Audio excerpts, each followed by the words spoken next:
9, 8, 7, 6, 5, 4, 3, 2, 1. It's April 27th. I'm Bethany Van Delft, and this is the 10 News, where we get the lowdown on what's up in the world. President Biden's administration has achieved its goal of vaccinating 200 million Americans against COVID-19 within his first 100 days in office. Animal rescuers in Poland responded to a call from a woman frightened by what looked like a strange, mysterious animal in a tree. What they discovered was, in fact, a croissant. And April is Autism Acceptance Month.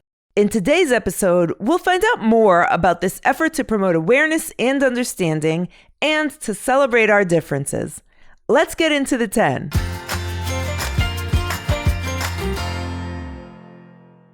Autism Spectrum Disorder affects 1 in about every 54 kids in the United States. But the thing about autism is, it can affect each of those kids in very different ways. In fact, a simple way to explain autism is a difference in the way a kid's brain develops. So, people with autism may do things a little differently, like communicating, making friends, or coping with things like changes, loud noises, or crowds. But because autism is a spectrum, meaning it can vary within a range, it doesn't always look the same. Sometimes these differences can lead people to do things that change the world, like Satoshi Tajiri, whose autism played a role in his passion for collecting bugs and playing video games as a kid, which later helped him create Pokemon. Awesome! Can you even imagine a world without Pikachu? Pikachu! The theme of this year's Autism Acceptance Month is Celebrate Differences. And yeah, we should, because none of us is exactly the same. And that is a beautiful thing. To learn more about living with autism and how to support the autistic community, I spoke with Maisie Soetantyo, founder of the nonprofit Autism Career Pathways, and her daughter, Emma. Hi, Maisie. Hi, Emma. Thank you so much for hanging out with us. It sounds like you have the coolest family. Well, we think so. Yeah, Right? I think our family's epic. We really like to hang out with each other, I suppose. So I was wondering, could you explain the word neurodivergent?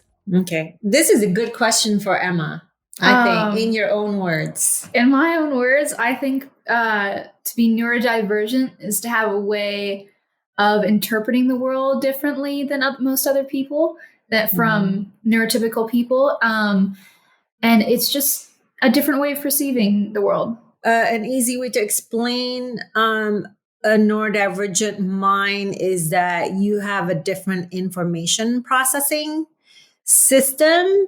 The way you perceive and process sensory input is different. You have an autistic mom. It's like apples and oranges, or a Samsung iPhone versus an Apple phone, like that. Different operating system. Yes, different operating system. What a nice way, what a clarifying way to explain it. That's fantastic. Can we find out what is masking? I know a little bit about it, but what is masking?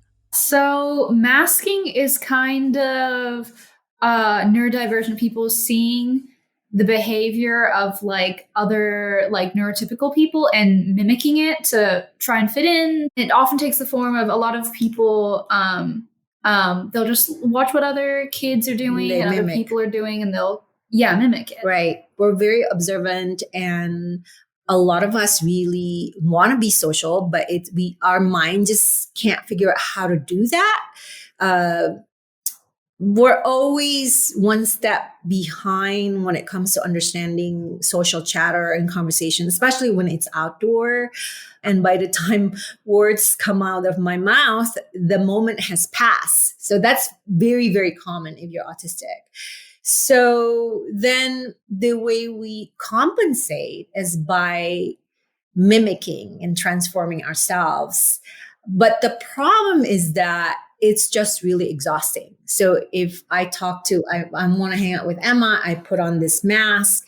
If I want to hang out with someone else. I put on a different mask. So it sounds like it's exhausting. It sounds really exhausting. It sounds like there's got to be a way for people to be able to accept neurodivergent people without their masks.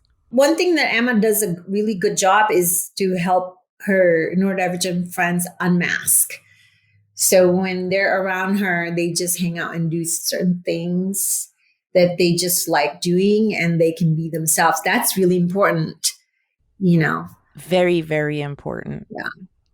Emma, it sounds like you have the coolest group of friends. We have an understanding that, I would never judge you for the things that you like or the things that you do. Right. And I know that they'll never judge me. And I think that's just a really great friendship to have. And I'm really, really glad that I have them. Yeah. Well, one thing that autistic people often hide is their need to STEM. So that's, I think, an important topic to talk about. Yes. Tell us what STEM is first, so we know what STEM is, and then let's talk about this. So STEMing is actually, it's not specific to autistic people. STEMing is from an outsider, it looks like a repetitive action. So you'll see little autistic kids hand flaps or do toe walking or run in circles or run in a certain way, scripting, or just repeating words. So these are all the different kinds of STEM. So STEMing is really our native language, if you want to call it that. It's our natural urge to do it.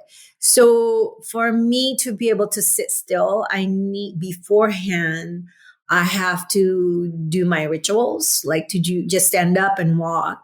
So STEMing serves a very important function for neurodivergent people. It helps us to reset and to self-regulate. So a lot of autistic kids, they're being told to have hands down because neurotypical teachers think, well, if you can't focus when you're doing this. That's actually the opposite. You allow autistic kids to STEM first as much as they want, and then they can focus better. This month is known as Autism Awareness Month, but I understand that members of the autism community want it to be Autism Acceptance Month. And Right. This is such an important difference. I believe it's one word, but I believe that the essence of it is such an important difference. So it's one thing to be aware of it, because I think that autistic people are everywhere, and you're gonna be aware of it at some point.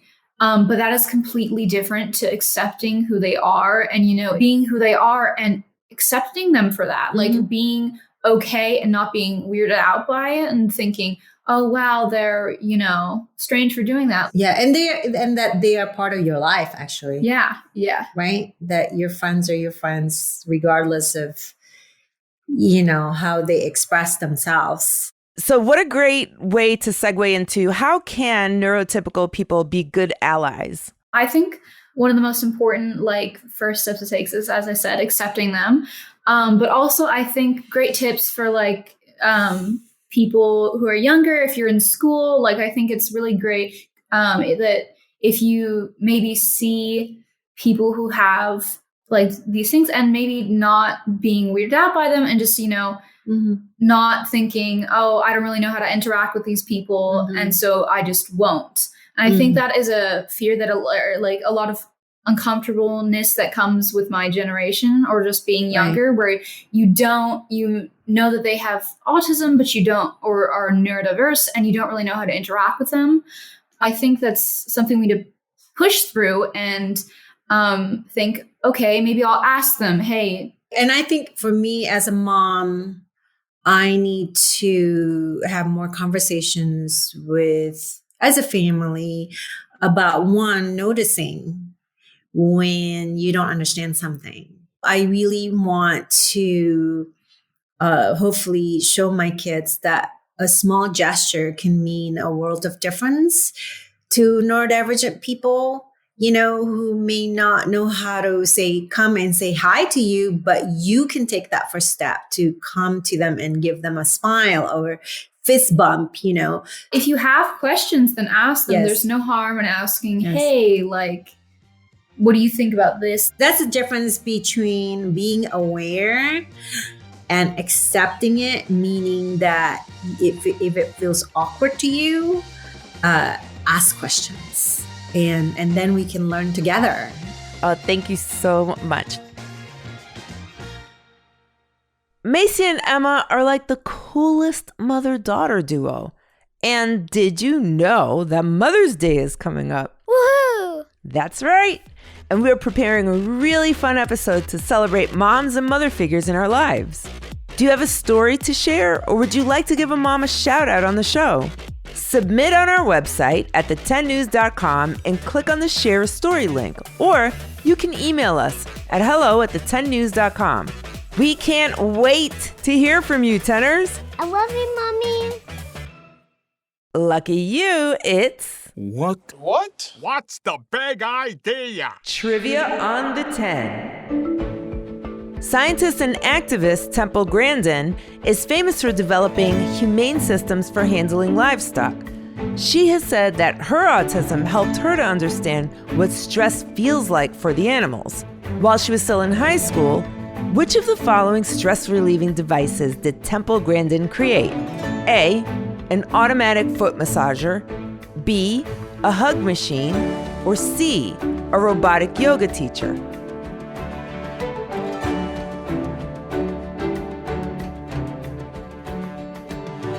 Did you guess it? The answer is B. Grandin invented a squeeze machine to help her with her own sensory issues due to her autism. Later versions of it were used in schools as a way to help soothe autistic students.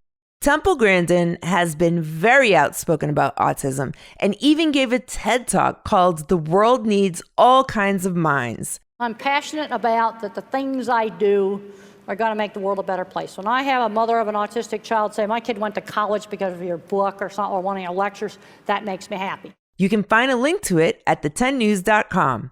Thanks for listening to the 10 News. Look out for our new episodes on Tuesdays, Thursdays, and extras on Saturdays. And you can go deeper into today's stories by visiting the10news.com. The 10 News is a co-production of Small But Mighty Media and Next Chapter Podcasts and is distributed by iHeartRadio. The 10 News creative team is made up of some croissant lovers, including Tracy Crooks, Pete Musto, Jenna Pasqua, Stephen Tompkins, and Sarah Olander. Our production director is Jeremiah Tittle, and our executive producers are Donald Albright and show creator Tracy Leeds Kaplan. And a special shout out to Jody Murphy from Geek Club Books for connecting us to Maisie. Check out all the amazing ways Jody is lifting up autistic voices at the website geekclubbooks.com. I'm Bethany Van Delft, and thanks for listening to the 10 News. I gotta go catch a squirtle. See you later.